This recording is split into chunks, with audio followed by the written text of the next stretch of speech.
Hi everyone. It's been a very, very busy day, as you can see. We're just swamped. Swamped. That's what happens when Nick isn't here, is we're all just diligently working and barely had the time to be here. Yeah, we barely fit this shoot in today. Here we are. Let's dive into the Fantastic, shall we?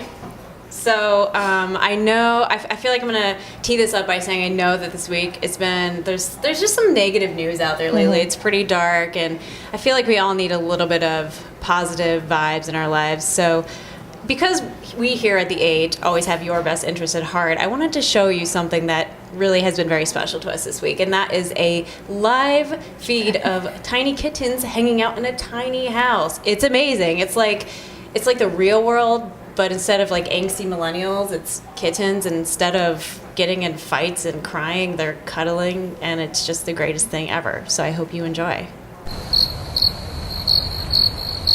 Anyway, that's that. If that didn't make you smile, I probably don't have a soul. So Awkward. That's too bad. Anyway, diving into the Fran-lebrity. This week we have Jim Carpenter, the founder and CEO of Wild Birds Unlimited. He is the next up in our series of My Biggest Obstacle, which kind of highlights different leaders and the lessons they've learned along the way in establishing their business. And he told us a little bit about what it took to get his company off the ground. Back when he started, he didn't really have much business experience, and so as things started to ramp up and he launched a franchise opportunity, he realized that the best way to succeed was to rely on others and to find a great mentor to lead him along the way. And so with that, he really invested in some folks who could bring different areas of expertise to the team, and it really helped to guide the brand forward into the brand that it is today. So his word of advice: if you're an entrepreneur, you should probably get a mentor. Thanks, Jim. Fresh money. QSR sales are on the rebound, sort of. So for the past 10 months, they've been negative, and for January, for the first time, they were flat. So not really progress, but it's not really getting worse. So keep it up. I guess it's we'll take it. Little things that count. Great. And we also have the Fran of the Week. It's Nick this time. I think we've been ousting him the past few weeks. Yeah. He's back in all of his glory.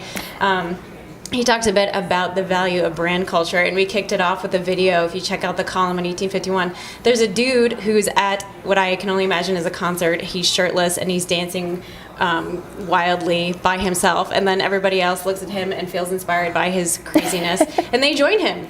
And that was because he created this really undeniable energy and this really great culture that people wanted to be a part of. And it's very clear that that same principle can apply to brands too, that if you're creating some kind of distinction, something that sets you apart, something that has passion and energy, that people are going to want to flock to it and be a part of it.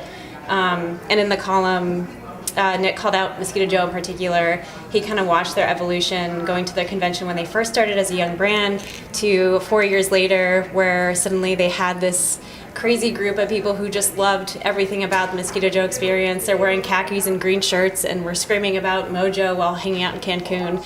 And that to me is brand dedication. So I think there's a great lesson to be learned there. So that's it. Cassie, what do you have for us? All right, heading over to this week's Franch Forward story, we're talking about Lenny's Grill and Subs. They are growing in the Tampa market, and they currently have 2 locations that are really successful in both Bartow and one in Tampa.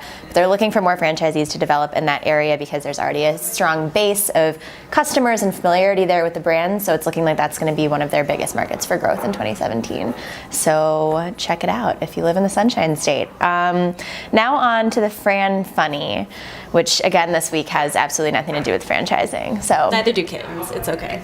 It happens. All right. So what do you do if someone thinks an onion is the only food that can make them cry?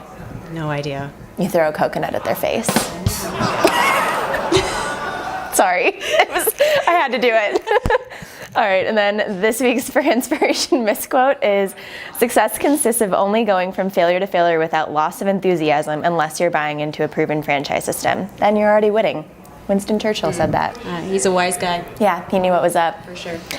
All right, and then for our frenemies versus friends, last week we had a frenemy, so we thought we'd bring it back to the positive side and keeping theme with the kittens. Our our Fran this week is SMB Franchise Advisors, who, from anything from franchise sales and development to financial support, can help an independent business become a franchise concept and really launch that expansion opportunity. And Steve Biegelman, the man behind SMB, currently has a feature up on 1851 as well that is a part of our Overcoming Obstacles series. So check that out on 1851. That's Steve Biegelman. He's a cool dude. Yep. Great. Well, that's the 8, guys. Thanks for watching. Have a great weekend.